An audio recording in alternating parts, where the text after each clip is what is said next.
As a bridal hairstylist, my unwavering focus remains fixed on the bride. I recognize that it's vital for her to feel confident and beautiful on her special day. Collaborating with other experts in the industry, such as wedding planners, photographers, and makeup artists, is key in ensuring that the bride's vision for her overall experience is flawlessly executed. This also means working closely together to keep everyone on schedule and avoid delays on the big day. By working together harmoniously, we create a bespoke and unforgettable event for the bride. Welcome to the Hair What I'm Saying podcast. I'm your host, Kenitra Stewart, and today we're going to talk about the art of collaborating harmoniously in wedding services. When it comes to being a makeup artist and hairstylist in the bridal industry, some common factors that are unintentionally overlooked are considerations for time management to create our art, proper location for beauty services, and understanding the importance of investing in respective vendors in order to help your day cohesively flow. Today, I have Carla Taylor joining me to share insights on what it's like to work in the bridal industry as a beauty professional. Welcome, Carla. How are you? I'm great. How are you, Kenitra? Girl, I'm doing good. I'm just so happy we can finally get this podcast going to share what it's like on the back end of our world. Yes. Finally, girl. Absolutely. Just an FYI, we are not excluding any other vendors of importance. However, this specific show is more catered to what needs to be in order when it comes to hair and makeup, because all vendors serve their unique level of importance. When it comes to proper location, one important thing to consider is lighting. Lighting has to be present in order for us to execute our art, our services. Especially, I feel like we both need the lighting. Yeah. But for you, Carla, as a makeup artist, I feel as though lighting is more important than a hairstylist. Whew. Yeah, that person could be red, they could be orange, they could be yellow. Those undertones. Yeah, undertones are so important. But also, when it comes to eye work as well, you got to make sure that when applying the lash, you're not too close to their eye, their and iris, all of that. You don't want a bride crying. I don't want to poke anyone in the eye. So yes, so it can be hazardous. Absolutely. Gotcha. It's so important, and you want the bride to look amazing in every aspect. So if she's inside, if she goes outside to natural light, you want the color to be the same. So yes, lighting is very essential. Important, right? Yeah. Because you would hate to see a pink undertone and choose the wrong color. Yeah. And this bride goes out into, and the crazy thing is when she looks at it in the mirror, it's fine. Yeah. Because the lighting is incorrect. Right. But then when she goes outside and notice her neck and face aren't matching. And she's not even going to notice that. She'll notice it later in those pictures. Yeah. And we got to get to that later about the pictures, right? Oh, yeah. Definitely. Yeah, we're going to come back to how important choosing that photographer to make sure that color is coming up in your pictures, as well. Everybody looking all neutral. Yeah, we're going to talk about that today. For yes, real. Indeed. Oh my gosh. But even for me, I didn't realize how important lighting was for me when it came to styling. Because in hair school, we're taught lighting is important more for hair color. But they don't talk about how important it is for hair styling as well, especially when it comes to a hairstyle that has a lot of dimension and movement. Right. Because most of my brides have dark hair. Mm-hmm. They hardly ever have color. Because color is going to create dimension and movement with no effort. Right. But with dark hair, I have to intentionally create that. So if the lighting is dark and the hair is dark, oh my gosh, disaster. Then I can't see how to create the dimension or the movement in this hairstyle. Wow. So that's how important lighting is. Like we talked about the embassy suites. Like that is just no place. They got a night light. What are we going to do with this? How is anything getting done? That is no place. Nope. To book for hair and makeup. Right.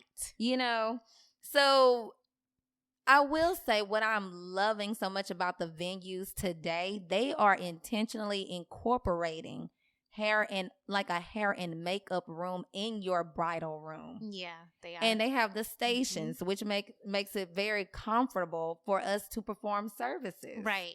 Yeah. Because I've done hair on my knees, girl, because one, it wasn't enough room. Two, That's it wasn't crazy. enough furniture. Oh my gosh. You know, and she was getting a low bun and the chair was so short.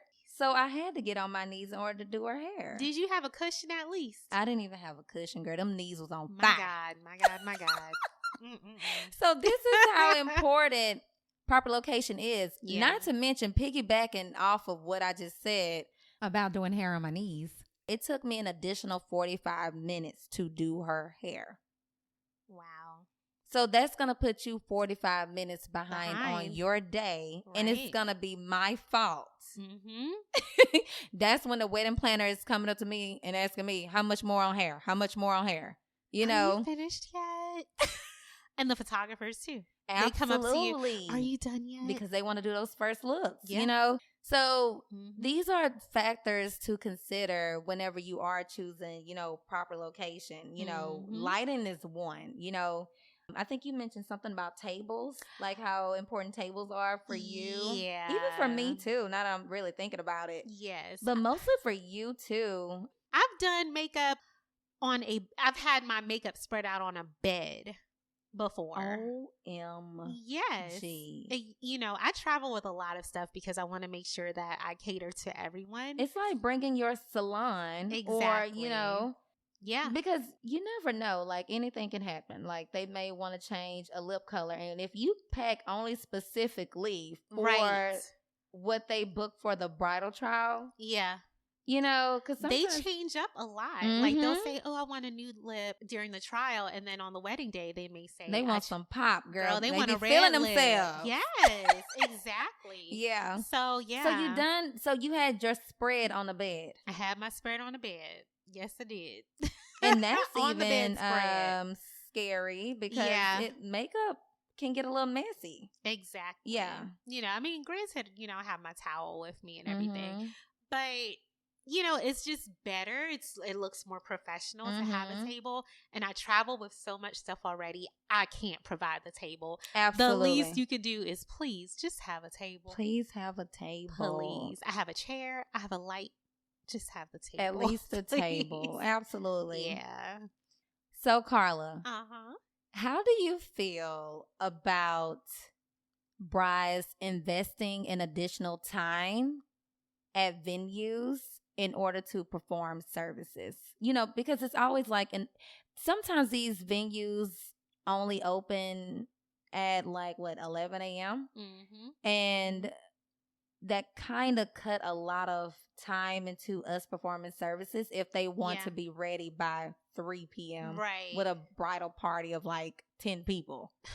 It's very essential. Right? That's how I feel. Yeah. It is. I mean, I always tell brides, I'm willing to start as early as you'll let me. The makeup is going to last. It's not going to melt off. I'm going to make sure I do my part. That's the prepping part. How important that is. Exactly. But it's like, if I start at 7 a.m., your makeup is going to be good all day long. So I think a lot of times, brides are afraid, oh, if she starts too early, it's going to melt off or something. The stuff I use is not going to melt off. Right. But, you know, it's so important to invest in your venue and, you know, give the vendors enough time to do their job. Right. Because what happens is, it creates a very chaotic atmosphere. Yes, it does. If we're rushing to make sure everybody is done on time. Right. Then the photographer's coming in there. Hey, are you done? The event planner's coming in there. How much time do you have left? Yes. I mean, right? It's like we've all experienced that. And so just make sure you do that little part. It actually, it's a favor to us, but it also saves you stress. Absolutely. Yeah. Because for me, I allot 1 hour for bridesmaids and up to 2 for brides. Right. And if I'm servicing at least 7 girls, There's absolutely no way I can get the job done with quality. Right. With quality. That's important. The key. Yeah, that's important. That's the key. I can throw something up there right. in a very small duration, but you're not going to be happy. And like you said, it creates a chaotic experience. Right. You know, you want your day to just flow. And like you flow in harmony. Yes. You know, it's so important. It is very important. So I agree with you. I would definitely recommend brides to invest in these venues when it comes to providing an earlier start time for the vendors. Yeah. And also for you. But I think what needs to happen too is event planners need to stress how important that is. Ooh. Because I think when it comes to the budget, they're like, oh yeah, you can cut this. Oh yeah, they can just do it within 30 minutes per person. No, like, we are the ones that will make your pictures ultimately look amazing. Okay. Because of the liner we're putting on, the precision of the lashes, all of that. Like, everything goes into place. So you guys need to make sure that you are coordinating with the bride effectively so they know, okay, this is a non-negotiable. You need more time. Right. And because we understand the importance of, you know, your work as an event planner or as a wedding planner, you know, granting the bride's wishes. Like, they want to stay within a certain budget and they want this certain look. But in order for you to genuinely help that bride is also giving them some realistic expectations of what they should consider whenever they cut corners. Right? Exactly. You may be able to cut corners on your floral. You know, you may be able to get, they don't got Payless no more. I was going to say Payless shoes. You know, you can go to the sales rack at DSW. Shoes. Right. You know, you can do all that. But there's certain things you cannot cut corners on. And I absolutely 100% agree with you. Carla. Yeah, girl. Are you reluctant to booking a bride who doesn't have a wedding planner? Yes, I am. Because usually when a bride does not have an event planner, you're running around like a chicken with its head cut off. And you're kind of like, okay, where do I go? What do I do? They are, absolutely. You know? And the bride is generally extremely stressed out. Yes. She usually starts crying and everybody's trying to calm her down. Going over her budget. Yeah. Trying to cut corners by not hiring a wedding planner. Yes. Right? Yeah. Exactly. And they're like, oh no, I'm planning my own wedding. Yes. No, ma'am. And then when they get the day of event planners, those jokers. Ma'am. I don't even know where to start with day of event planning. No knock to you guys, right? Right. But I do think that it's really important for you guys to have a few months of communication with the bride versus a month out. Yeah. Not even a month sometimes. You know. Yeah. I've, worked with brides who had the week of. That's insane. And it shows, too, on the day of, you know. The event planner is walking around looking scared. Their eyes, they're just like, oh, what do you do? What? Yeah, it's a lot. Come on, guys. And it's like taking the day of too literal. Right? Yeah. Because I would want to know some timeline of events before the day. Like, of course, the investment of time is not going to be the same if you hire a wedding planner for the wedding. For the wedding, yeah. But for me to properly be prepared and my anxiety, the way it's set up to make sure I get the job done for my bride. Yeah. I don't even know. I don't think I would even offer it. I'm not going to lie. No, like I said, like Carla said, no knock to you guys at all. It's just the way how I'm set up and how my anxiety is set up. Girl, it wouldn't allow me to do it. Yeah. Because I would show up literally afraid, like you said. Yeah. It's important. I mean, there are some things like we said earlier, it's just non-negotiable. Non-negotiable. That is a non-negotiable right there. This is like the one day in your life that Mhm. is so important Right. for a lot of brides, Mhm. and you want to make sure you get it right. Yes. And having someone who, and you got to interview folks, because not every Mhm. event planner is there for you. Right. They are there for the money. Yeah. Okay. And yes, we all got to live, but at the same time, you Mhm. have people that truly, genuinely Care. And you Mhm. have to find those people. So Yep. interviewing to ensure that you have the right person for Yep. your day is Yep. so important. Extremely. One interesting thing that Carla and I experienced, I believe it was late 2022, when we were instructed to create our own timeline. That was Mhm. something new for me. Mhm. I don't even know how many weddings I've done, and I've never curated my own timeline. What about you?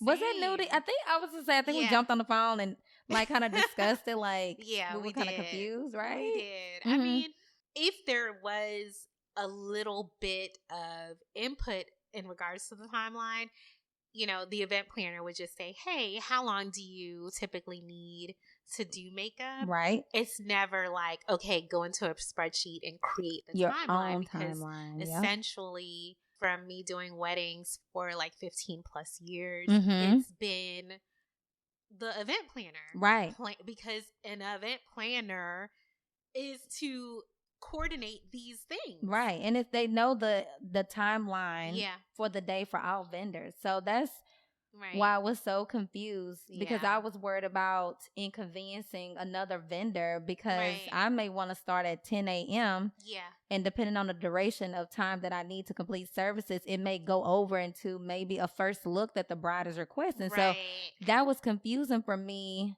to create, because I didn't want to inconvenience anyone. Right. So I'm always asked, how long does it Mhm. take you to complete the bride and the bridesmaid? How much time? And then they Right. ask what time would I be available to start, Right. according to Yeah. the timeline of events that are already happening. Right. I mean, I think what really needs to happen is there just needs to be a meeting of the minds. And what I mean by that is there could be a conference call between the event planner, the makeup artist, Right. the photographer, and figure out what needs to happen, what time things need to happen. Mhm. Like I said earlier, I'm totally fine with starting at 7 a.m. Uh-huh. Okay. But a lot of times I find myself asking the bride, hey, do you have a first look? Hey, what time does your photographer need to start?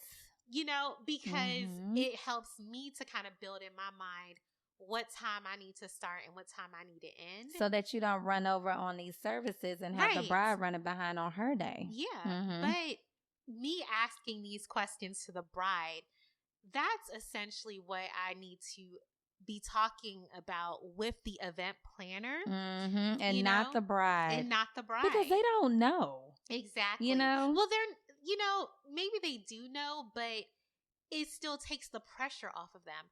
Yeah. The conversations that I would have with event planner friends in the Mhm. past, they would say the bride's job is to just show up. Absolutely. On her day. I agree.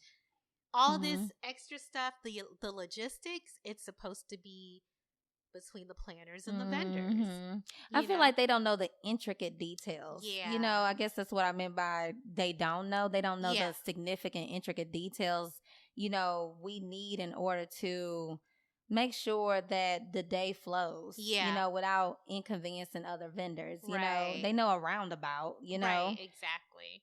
but communicating to the bride, or not necessarily communicating to the bride, but they're not the ones that are asking me how long all the time if they have a wedding planner. But if they don't, then yes, they are asking. Right.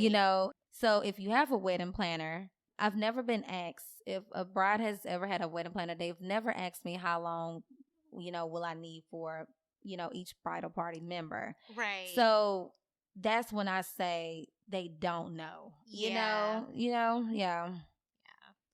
I mean, we need to work together as a team to ensure that the bride is very relaxed and calm on her wedding day. Enjoying her day. She needs to build that trust. Yeah, it shouldn't be a finger pointing session of, oh no, that's your job. Oh no, that's your job. Exactly. And that's exactly what the industry is starting to feel like. Yeah.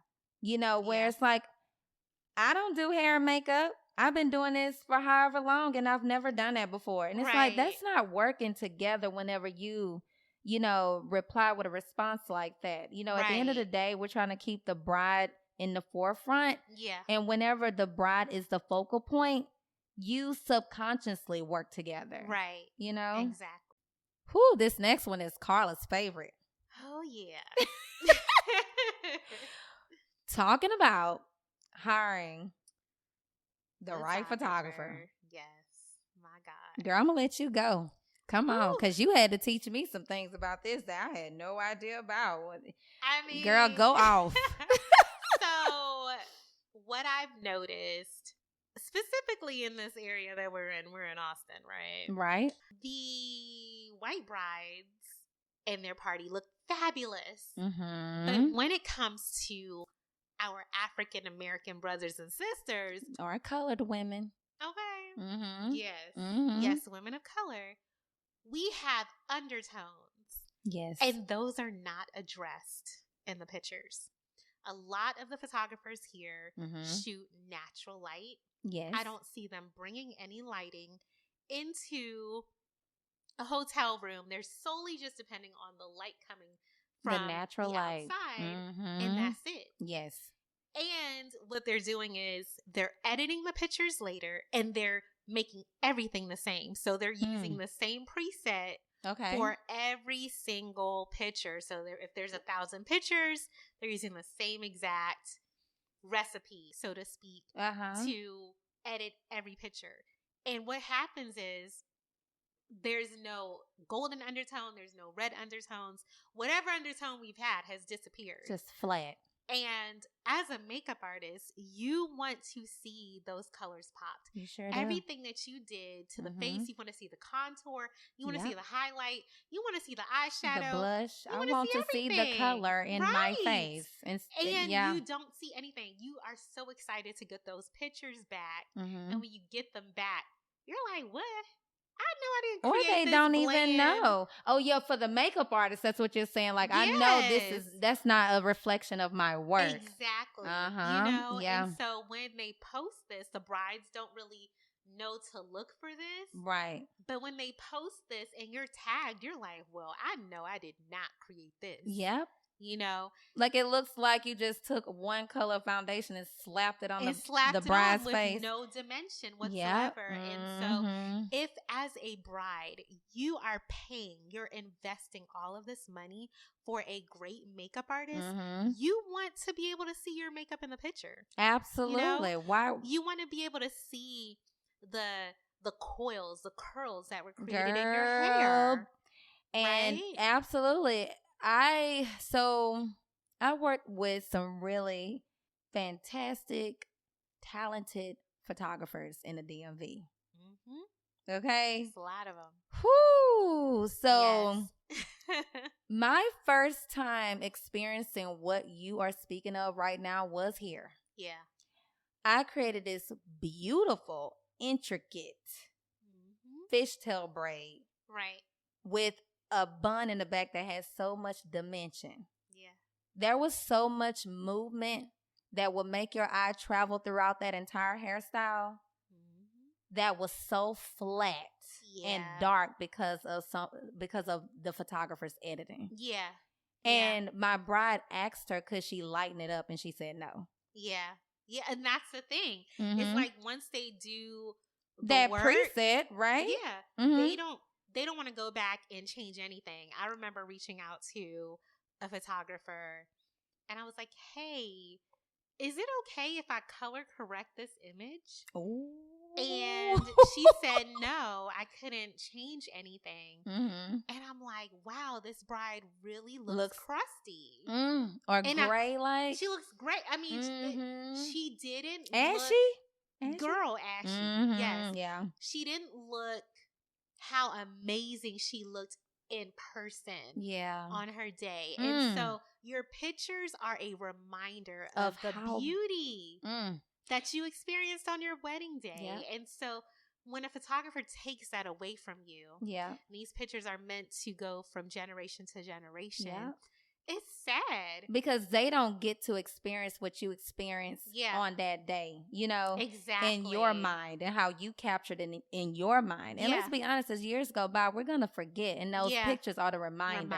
Like, dang, I'm so happy I, you know, chose Carla to do my makeup. Look at, you know, my cheekbones are popping, you know.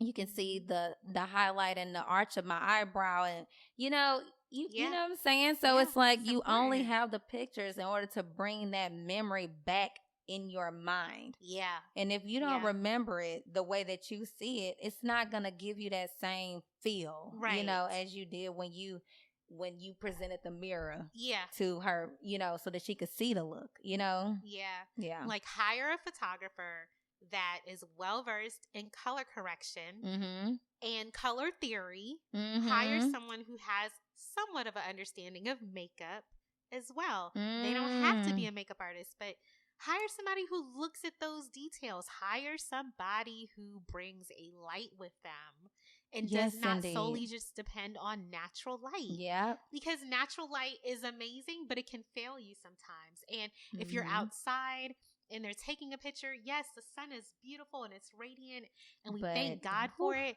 But at the same time, if you don't have a reflector to bounce that light, it's going to wash you out. It's going to wash you out. If you're not doing the right settings. Okay. And, you know, here's my admittance. I am a photographer as well. I don't do weddings, but I am a photographer. And so those things are important. The settings of the camera are important. Just photographing on auto is not going to capture everything. No. Unfortunately, it just doesn't. And I didn't even know some professional photographers would. Yes, there are some professional photographers that just feel more safe to just capture in auto. Don't get the job done. It doesn't get the detail. Right. Even for me, and I don't know anything about photography, but I can look at a picture or a video that I shot on auto and I'll be like, I wish I knew how to function with those manual settings. Yeah. Because I know there's a way to make this look so much better. Yeah. And make it pop. Yeah. I mean, because like if you're going to do that, you may as well just use your phone. Your phone might pick up a little more detail than just shooting on auto. Because that's basically the manufacturer settings of a camera. And the camera only knows but so much. You have to tell it what to do. Absolutely. So to ensure that those pictures are just like, just smoking, just amazing. So yeah, you guys, you know, please. That's one area you cannot cut corners. Nope. With your hair, with your makeup, with the photography. Please don't. Wedding planner too. Wedding planner too. Please don't cut no corners with that one either. Do not. Invest in that wedding planner. You have to.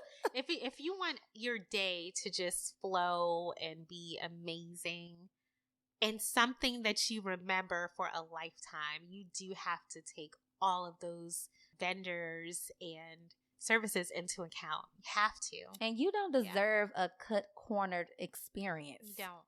You know, like you're more valuable than that. You know, so Carla. Yes. I know this has happened to you. And it's going to happen to everyone else in the makeup and hair industry, in the bridal world. Yes, if it hasn't already. If it hasn't already, and if it hadn't, it's coming. I'm telling you right now. For sure. For sure. You book a bride. You learn that she has about 10 bridal parties, but only 5 are booking with you to receive services. Bridesmaids.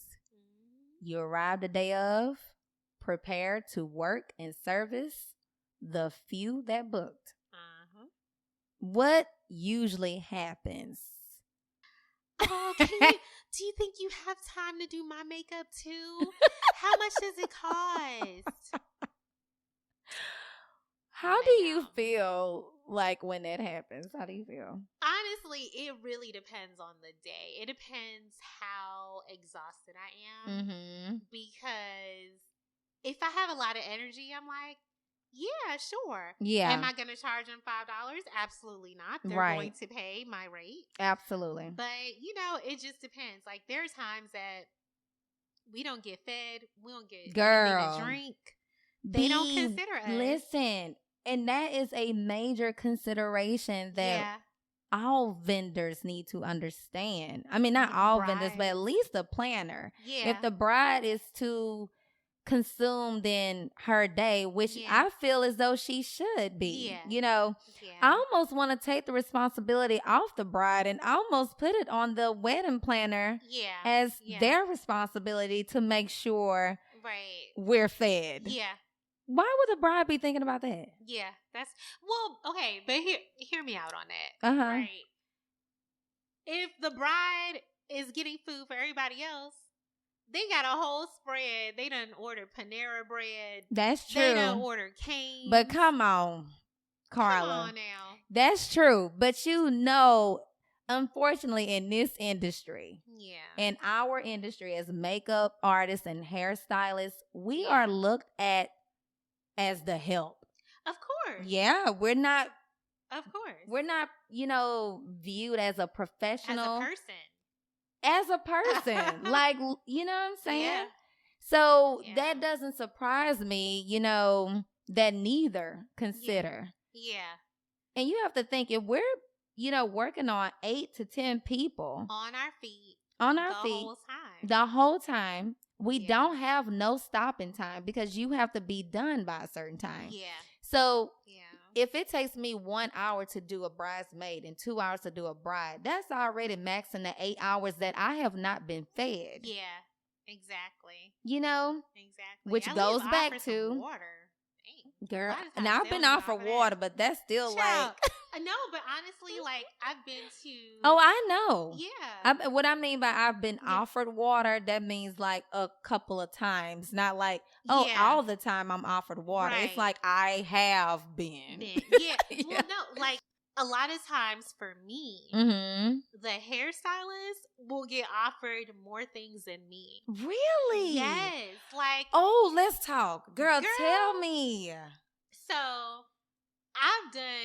I've been doing makeup, right? And so I'll hear the bride or whoever be like, oh, so can I get you something to eat? Really? Girl, and they'll say it to the hairstylist, and then I'm just sitting there like, dang, well, who am I? That's so funny how I kind of feel the same way about y'all, but not when it comes to being fed or hydrated. It's more like brides and bridesmaids will book y'all before they book us. It's I'll take a little, you know, when it comes to my hair, I'm not so much worried about that, but I'm definitely booking that makeup artist. Yeah. You know, so I guess it's like the same thing, but different situations, right? Where I feel like people take makeup services more serious than bridal hair services. Yeah. But wow, that's interesting. Yeah, they take you for granted on the wedding day, and it's like they don't. I mean, I'm not saying everybody either, but I think over the years that I've been doing makeup, it's like I've just noticed that we get overlooked when it comes to a drink of water or makeup artists. Yeah. Okay. Oh, like, wow. Can I get some water? Or like everybody else is eating and you're just like there, you know? Wow. And I have not experienced that yet. I've only experienced it where it was both of us. Yeah. That's and I've never experienced where one was serviced more than the other. Yeah, that is unfortunate. Like, well, geez, like, okay, that's weird. It is. So yeah, I think just considering, I think it's a part of hospitality. It is. You know, because if you invite someone to your home, you're offering them something to drink or whatever. So it's like if everybody else around has something, if your bridesmaids have something, at least offer, because as a service provider, I'm not just going to go to your spread. Absolutely and just, like, not. get some cheese and crackers. No, that's so invasive, you know. Exactly. So we're going to wait until you offer that, you know, because a lot of times I'm like about to pass out too. Like, absolutely. You know? Right. How do you feel about receiving the spread after everyone already, you know, dabbled in it? I mean, honestly, as long as it looks fine, I'm cool with it. You know what I mean? But at least offer. But yeah, I remember put the offer on the table so I know that I have the choice. Yeah, have the choice to do that. But yeah, like I'm okay with it. I'm not. Yeah. I'm not. And this is like a to each his own thing. This is Yeah. only my perspective. I'm not saying it's a fact and that is right. Yeah. I just know for me, for my vendors, I'm so appreciative that you're even here, you know, because it's still, you know, I know for me, whenever I book someone and they deliver, I'm so happy and I'm so full and I'm so grateful. I want to do something for you. Yeah. And I want to do something for you that's going to make you feel like I deserved it. I mean, like I appreciated you, not deserved it. Like I appreciated you. Yeah. And so for me, I think I would create like a separate spread for my vendors. Oh. And then the spread for the well, that's fancy. Yeah, I would. I absolutely would. Or what I would do is have little trays where I'll put, you know, a spread over here for not a tray, but like a Tupperware where it's like a spread for my makeup, my hair, my photographer, my wedding planner, or anyone who's affiliated, you know, to accommodate the bride on the wedding day. And, you know, and write your name on your Tupperware, and then that's yours whenever you have an opportunity to eat, you know? But I mean, Kenitra, I kind of feel like the reason why you have that feeling is because you yourself are a vendor and you've experienced that. I don't really think a bride would think that far in advance to say. But that's why the podcast is. That's why we're doing it. That's true. That's true. But I mean, and not shift blaming, like blaming. You know, it's just like awareness. Like be considerate that we are people. We do get hungry. We do get thirsty. Yeah. And also, it's kind of like, I hate to say this, but it's almost like you know, like back in the day, like when we were slaves. Yeah. And whatever, you know, white people didn't eat. They gave it to the slaves. Damn. And my mental go there because I'm like, the spread sometimes is like all over the place. By the time we get to it, flies have already consumed it and, you know, done what. Flies. We're like, nope, we're not eating that. Something else I want to bring up about working with photographers in the bridal industry as a hairstylist and makeup artist, what I've noticed is a lot of them don't tag us in these pictures. Yeah. They will tag all the way down to the shoe sometimes. And will not consider hair and makeup. Right. One time I was following this photographer who I respected in the area locally. And I noticed he didn't tag anyone. So I commented under his photo and said, hair and makeup looks great. Do you mind sharing who done it? Yeah. He definitely did not come back and respond to my comment, but proceeded to continue basically upload photos and create content. Yeah. And it's not like this photographer has this huge following that has a lot of comments that could be overlooked and didn't see. Right. I'm like, you saw it, you just didn't want to do it. Right. And this is what I be talking about, how there are certain vendors in this industry that don't respect what we do. Yeah. At the end of the day, if the hair and makeup don't look good, your pictures are gonna suck. Exactly. I don't care what you edit unless you have some really great magician editing skills over there where you can make the hair and the makeup do something that it is completely not doing. Right. So we are a part. It has to look like something first. Right. It has to. Before you can do anything. Yeah. You know, so. Especially hair, sorry. No, seriously. You know, because you can create some color in the face, you know, but with hair, it's like, good luck. Yeah, you can't create no curls and waves. No. And it's going to be obvious if you do. Yeah. You know, you try to crop and edit a wig out of some type of Google image and place it on the bride. Trust me, it's going to be noticeable. Yes, it is. So, you know, we all work together to help that vision come to forefront for the bride. Yeah. You know, we work together to create that art. So you didn't do that by yourself. Exactly. And You also, didn't. right. And it just also helps the bride to know who all worked together in that wedding, because do you know how hard it is to find a vendor in this saturated market now? So if they like what's going on, the details of the photo with the floral arrangement, the dress, the groom's tux, you know, the hair, the makeup, the way how you took the picture, you know, anything they had to pay for in order to get their day to come together, you need to tag every source. Right. And I've never experienced this on a higher volume than working in Austin. Yeah. The vendor etiquette, I'm sorry here, but it sucks.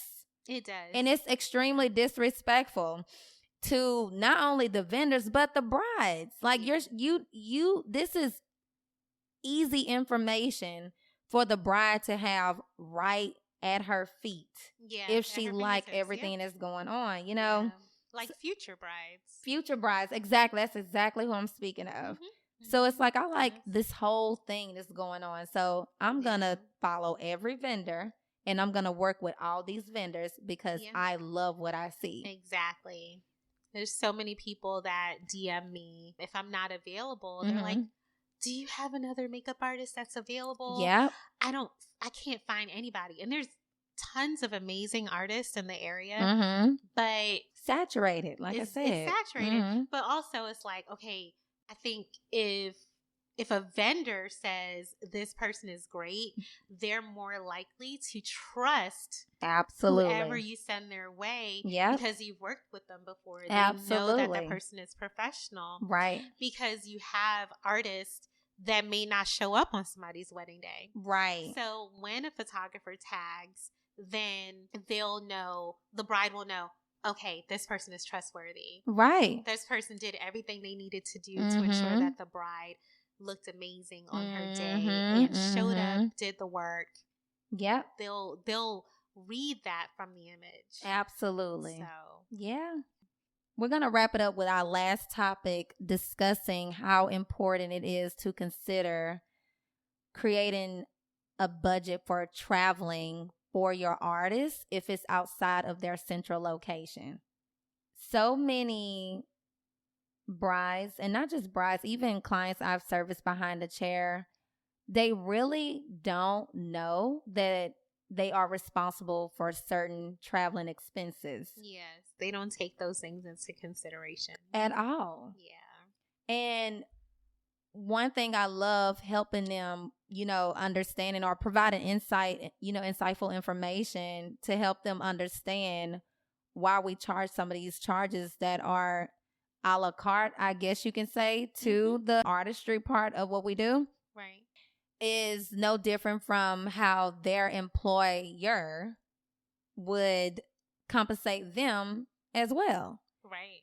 So if a bride inquires me to book their services, but if a bride inquires with me to book services outside of my central location, then you have to be responsible for per diem, lodging, travel, plus the wedding day hair services. Yes. Right? Exactly. It's only fair. It's no different from if your employer needs you to travel outside of your central location in order to perform your job. They're going to pay for all of that. Everything. And you're going to get your pay on top of that as well. And if you don't, you're going to have an attitude. Absolutely. But at that point, if you're just going to pay me for what I do, then I've traveled and done my job for free. Right. Exactly. Right? Because you're going to use the money that you earn to compensate for the travel charges. So that means that's a $0 profit. Right. You know? So it's no different for us, you know. That's another thing to consider whenever you are inspired by any vendor, not just us, any vendor that's outside of your pinpoint location. That is another expense to budget for your day. Right. Right? Yeah. It's true. Tons of things to think about, guys. So, Carla, we covered a lot. Girl, yes. We did a lot of information for not only the bride, but also vendors to consider when it comes to hair and makeup services. Yes. Right? We did. And I want to thank you for carving out time in your schedule to bless us with your presence and your insightful information. You're welcome. No problem. This was a pleasure. Absolutely. From not only a makeup artist perspective, but even a photographer perspective, that was an additional gem that she dropped for everyone, because we got the photography, makeup artist, and hair insightful information, right?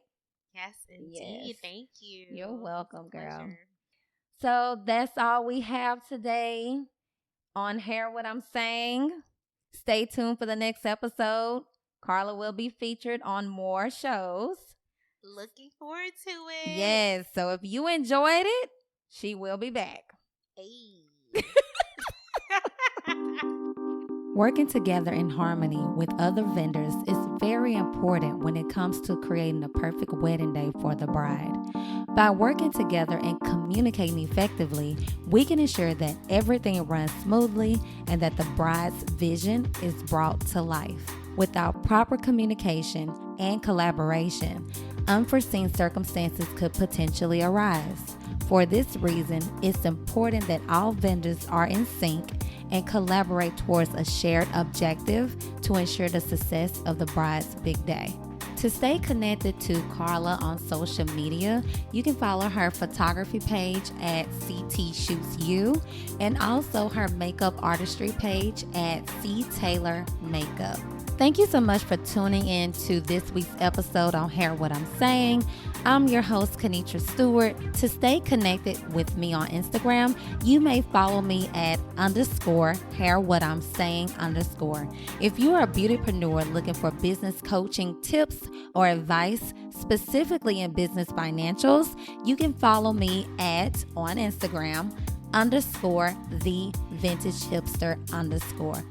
Please make sure to subscribe to the Hair What I'm Saying podcast. Leave a rating or a review based on the information that you received in the podcast. Be sure to subscribe to our mailing list on our website. Until next time, thank you so much again for tuning in. We appreciate your support. First and foremost, a huge shout out to our outstanding podcast manager, Sophie. Sophie, you have been an absolute rock star behind the scenes, ensuring every episode runs smoothly and flawlessly. Your dedication, creativity, and attention to detail have elevated this podcast to new heights. To our listeners, if you'd like to connect with Sophie and discover more about her virtual services, you can find her on Instagram at Sophie Virtual Services. Give her a follow, and trust me, you won't be disappointed. Next, I want to extend my heartfelt thanks to the talented musician who has provided the incredible music that accompanies our podcast, Doo-Wop. Doo-Wop's musical compositions have added depth and atmosphere to our show, making each episode an immersive experience. If you're as captivated by Doo-Wop's work as I am, be sure to check him out on YouTube and Instagram. Give him a follow at Doo-Wop _2.0. His beats and melodies are truly something special.